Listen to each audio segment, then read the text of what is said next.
اعوذ باللہ من الشیطان الرجیم بسم اللہ الرحمن الرحیم اللہ اللہ ہے الذی وہ جو خلق السماواتی خلق اس نے پیدا کیا السماواتی آسمانوں کو والارض اور زمین کو اللہ الذی خلق السماوات والارض اللہ وہ ہے جس نے آسمانوں اور زمین کو پیدا فرمایا وَأَنزَلَ اور اس نے اتارا مِنَ السَّمَاءِ آسمان کی جانب سے ماءً پانی وَأَنزَلَ مِنَ السَّمَاءِ ماءً اور اس نے آسمان کی جانب سے پانی اتارا فَأَخْرَجَ پھر اس نے نکالا پیدا کیا بھی اس کے ذریعے بھی ساتھ ہی اس کے ہی اشارہ ہے پانی کی طرف ماں کی طرف تو پھر اس نے اس پانی کے ذریعے نکالا پیدا کیا من الثمراتی پھلوں کو رزقن رزق لکم تمہارے لیے فأخرج به من الثمرات رزقا لکم پھر اس پانی کے ذریعے سے تمہارے رزق کے طور پر پھل پیدا کیے وسخر اور اس نے مسخر کر دیا لکم لا دیے کم تمہارے الفلکا کشتیوں کو وسخر لکم الفلکا اور اس نے تمہارے لیے کشتیوں کو مسخر کر دیا لتجریہ تاکہ وہ چلتی رہیں فی البحری سمندر میں بِأَمْرِهِ ہی ساتھ حکم کے اس کے حکم سے وَسَخَّرَ لَكُمُ الْفُلْكَ لِتَجْرِيَ فِي الْبَحْرِ بِأَمْرِهِ اور اس نے تمہارے لیے کشتیوں کو مسخر کر دیا تاکہ اس کے حکم سے سمندر میں چلتی رہیں وَسَخَّرَ اور اس نے مسخر کر دیا لَكُمْ لیے تمہارے الانہار نہریں دریا وَسَخَّرَ لَكُمُ الْأَنْهَارَ اور اس نے تمہارے لیے دریاؤں کو بھی مسخر کر دیا اس آیت مبارکہ میں اللہ رب العزت نے اس آیت میں اور اگلی آیت میں اللہ تعالی نے اپنی ذات اپنی قدرت کی نشانیاں ذکر کی ہیں 10 نشانیاں 10 افعال 10 صفات ذکر کیے ہیں جس سے جو اللہ کے وجود پر دلالت کرتے ہیں اللہ تعالیٰ کے ہونے پر دلالت کرتے ہیں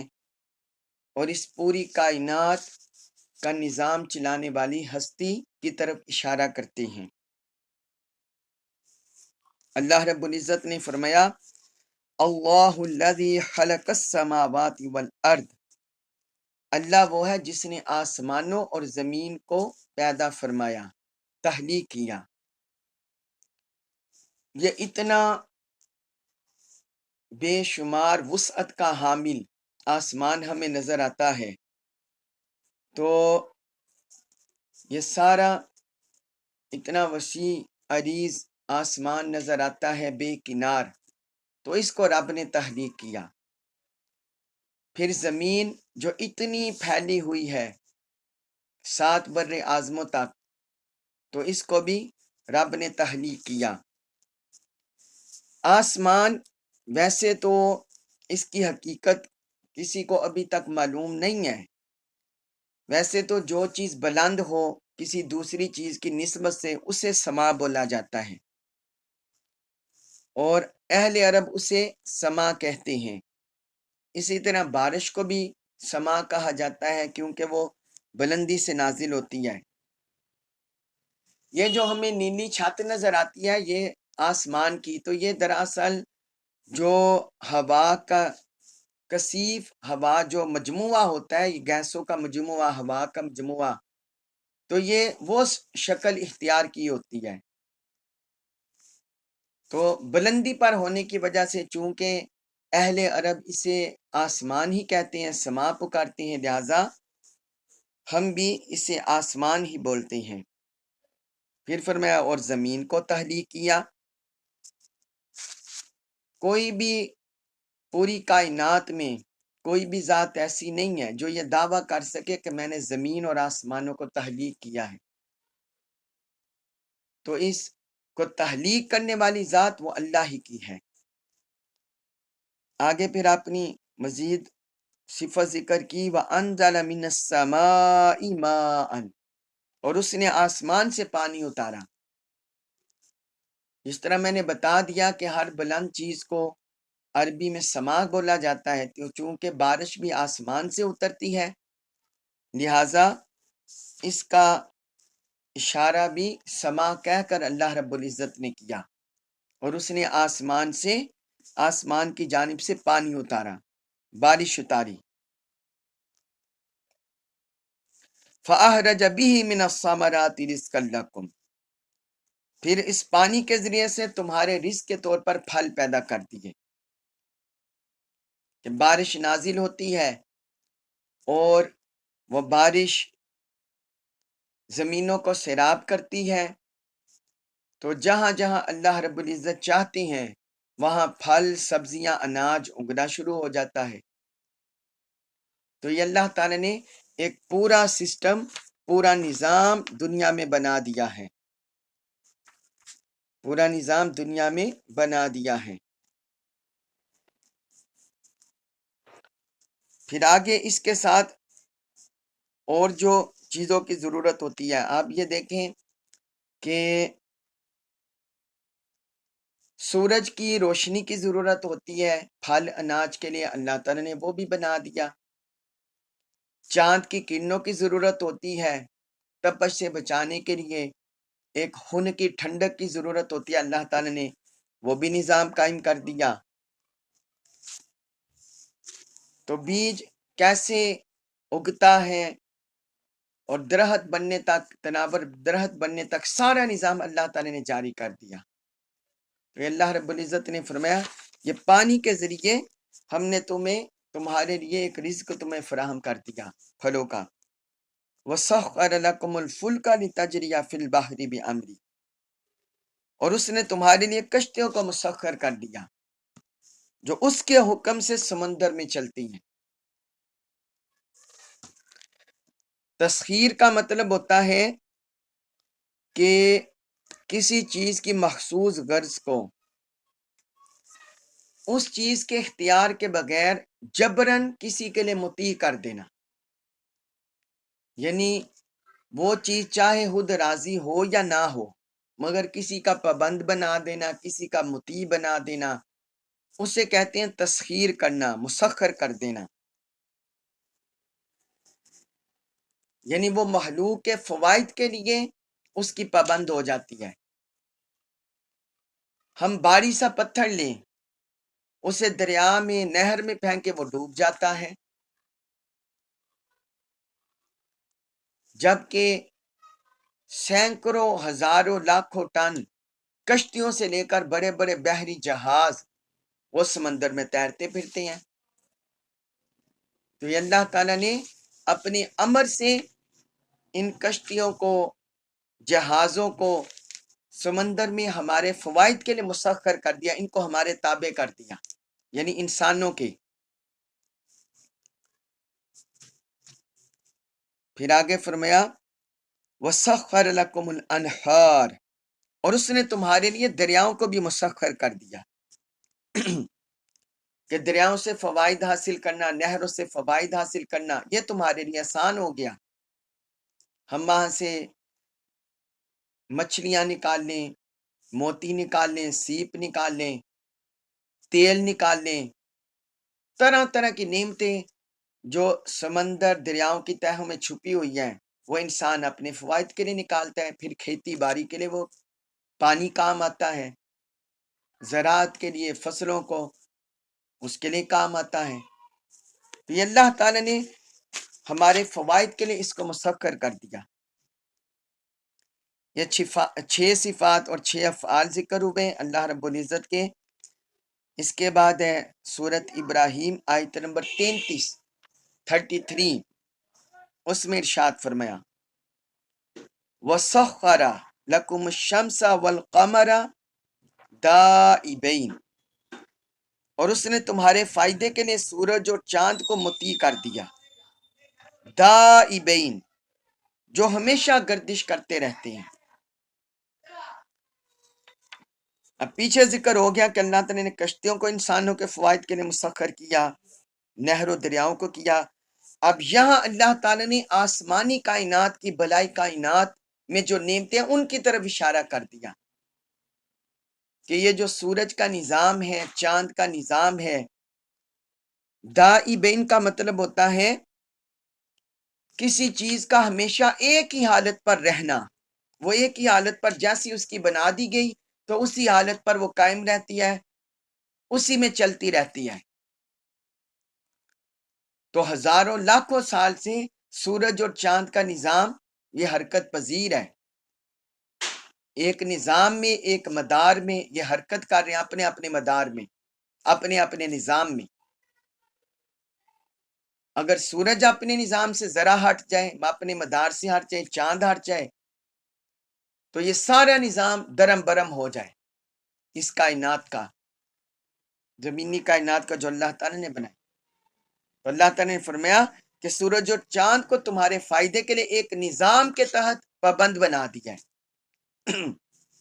اب یہ صدیوں، ہزاروں، لاکھوں سالوں سے چل رہے ہیں، چلتے جا رہے ہیں۔ پھر آگے فرمایا وَسَخَّرَ لَكُمُ اللَّيْلَ وَالنَّهَارَ، اور تمہارے لیے رات اور دن کو بھی تابع کر دیا۔ دنیا کا نظام رات اور دن کے آنے جانے سے چل رہا ہے، جہاں راتیں لمبی ہیں دن چھوٹے ہیں، یا دن لمبے ہیں راتیں چھوٹی ہیں، وہاں پوچھے، وہاں انسانوں کا حال دیکھے کتنی مشکلات میں ہیں۔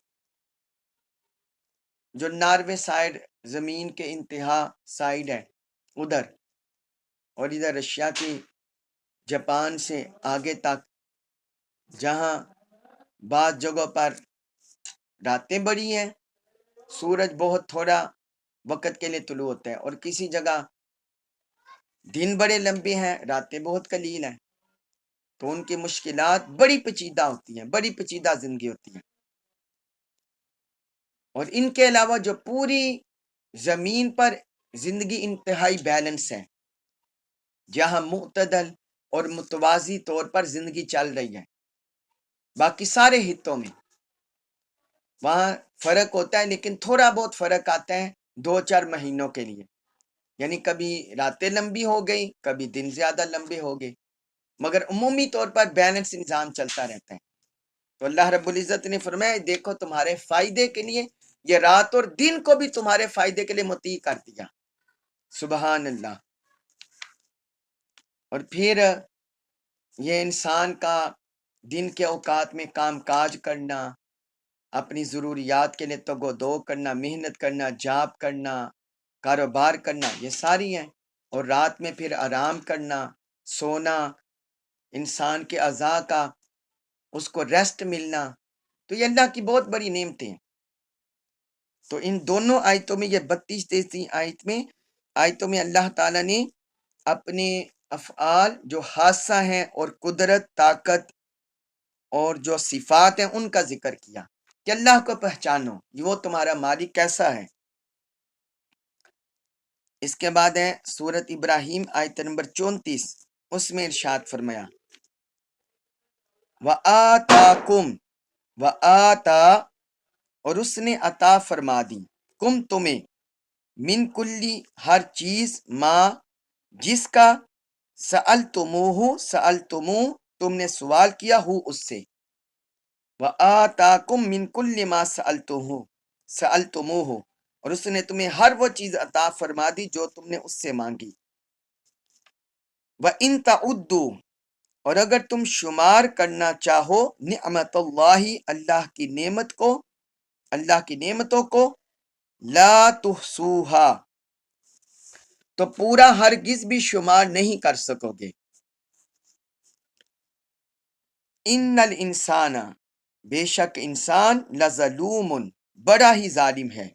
کفار بڑا ہی ناشکر گزار ہے، ان الانسان لظلوم کفار، بے شک انسان بڑا ہی ظالم بڑا ہی ناشکر گزار ہے۔ اب اس آیت مبارکہ میں اللہ رب العزت نے مزید کچھ گوشوں کی طرف اشارہ کیا ہے اور انسان کو جھنجھوڑا ہے، تنبیہ کیا ہے۔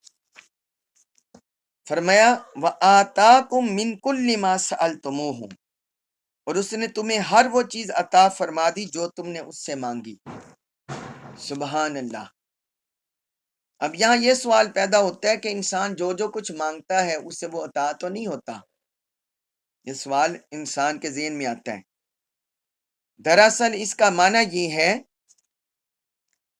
کہ جو بھی بنیادی ضرورتیں ہیں، بنیادی تقاضے ہیں زندگی کے، انسان چاہے اپنی زبان سے وہ مانگے ہیں یا نہیں مانگے، اللہ رب العزت نے عطا فرما دیے۔ زندگی اس دنیا میں رہنے کے لیے ہمیں اناج کی ضرورت تھی، کیا اللہ تعالیٰ نے ہمیں اناج نہیں عطا کر دیا؟ ہمیں لباس کی ضرورت تھی، کیا اللہ تعالیٰ نے عطا نہیں کر دیا؟ ہمیں رہائش کی ضرورت تھی، کیا انسانوں کو عطا نہیں ہوا؟ پھر یہ اناج بھی مل گیا تو ہمیں ان کو کھانے کے لیے ایک نظام انہضام اپنی باڈی کی ضرورت تھی، تو اللہ تعالیٰ نے وہ بھی ہمیں عطا کر دی، ہمارے جسم میں ایک پورا نظام بنا دیا۔ کام کاج کے لیے ہمیں طاقت توانائی چاہیے تھی، اللہ تعالیٰ نے وہ بھی ہمارے جسم میں رکھ دی اور مختلف ذرائع دنیا میں پیدا کر دیے۔ تو یعنی انسان چھوٹی چیز سے لے کر بڑی سے بڑی چیز اپنے جسم سے لے کر اپنے گرد و پیش میں پھیلی ہوئی ہر چیز کو دیکھتا جائے گا تو انسان کو پتا چلے گا کہ ہمیں اللہ رب العزت نے ہر وہ چیز عطا فرما دی ہے جو ہم نے زبان قال سے مانگی یا زبان حال سے مانگی، جو ہمارے حال کا تقاضا تھا یا ہماری زبان مانگنے کا تقاضا کرتی، رب نے ہمیں وہ عطا فرما دیا۔ ہاں کچھ ایسی چیزیں ہوتی ہیں جو انسان پرتعیش زندگی میں چاہتا ہے، مگر اس میں حکمت ہوتی ہے کہ انسان کی کسی چیز کو عطا کیے جانے میں کیا بھلائی ہے اور نہ کیے جانے میں کیا بھلائی ہے، وہ رب بہتر جانتے ہیں، مگر بنیادی طور پر تو ساری چیزیں عطا فرما دی ہیں۔ آگے فرمایا وَإِن تَعُدُّوا نِعْمَةَ اللَّهِ لَا تُحْصُوهَا، اور اگر تم اللہ کی نعمتوں کو شمار کرنا چاہو تو تم شمار نہیں کر سکو گی۔ آپ اندازہ کریں یہ جو ہم نے پچھلی نعمتیں ہی ذکر کی آیت نمبر 32-33 میں،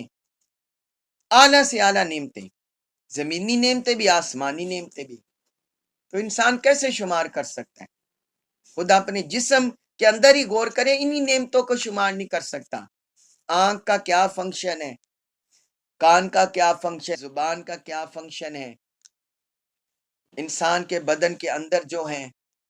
بازو، ٹانگیں، پیٹ، ان کے کیا فنکشن ہیں، اگر انسان انہی میں غور و خوض کرے تو اس کی گہرائیوں میں بھی جب پہنچے گا تب بھی اللہ کی نعمت کا شکر ادا نہیں کر سکتا۔ پھر اللہ تعالیٰ نے دنیا میں دیکھیں یہ جو معدنیات بنائی، لوہا، پیتل، تانبا، سونا، چاندی، سبحان اللہ کتنی نعمتیں۔ پھر جو ساری پہلے میں نے سبزیاں، اناج بتا دیا، زمین، سورج، چاند، ستارے، بادل، بارشیں، ہوائیں، کتنی نعمتیں ہیں جو اللہ رب العزت نے بنائی۔ آگے فرمائے ان الانسان لظلوم کفار، بے شک انسان بڑا ہی ظالم بڑا ناشکر گزار ہے۔ جب بندہ ان نعمتوں میں غور کرے، بے شمار نعمتوں میں، انگنت نعمتوں میں، تو کیا کوئی انسان بھی اللہ کا نافرمان ہو سکتا ہے؟ اس سے منہ پھیر سکتا ہے؟ اس سے منہ موڑ سکتا ہے؟ اس کے ساتھ کسی کو شریک ٹھہرا سکتا ہے؟ اس کا کفر کر سکتا ہے؟ نہیں۔ مگر اس کے باوجود جب سے اللہ نے یہ نظام بنایا، حالانکہ اللہ تعالیٰ نے انسانوں کی ہدایت کے لیے کتابیں بھی اتاری، اپنے انبیاء کو بھی بھیجا، اس کے باوجود دنیا میں اکثریت نافرمانوں کی ہے، کافروں کی یا مشرکوں کی ہے۔ تو اللہ تعالیٰ نے فرمایا یہ انسان کہہ کر دراصل انسان جنس کی طرف اشارہ ہے کہ اکثریتی جو انسان ہیں وہ بڑے ظالم ہیں، اپنی جان پر ظلم کر رہے ہیں اور بڑے ناشکرے ہیں، رب کی نعمتوں کی قدر نہیں کر رہے۔ اللہ رب العزت سے دعا ہے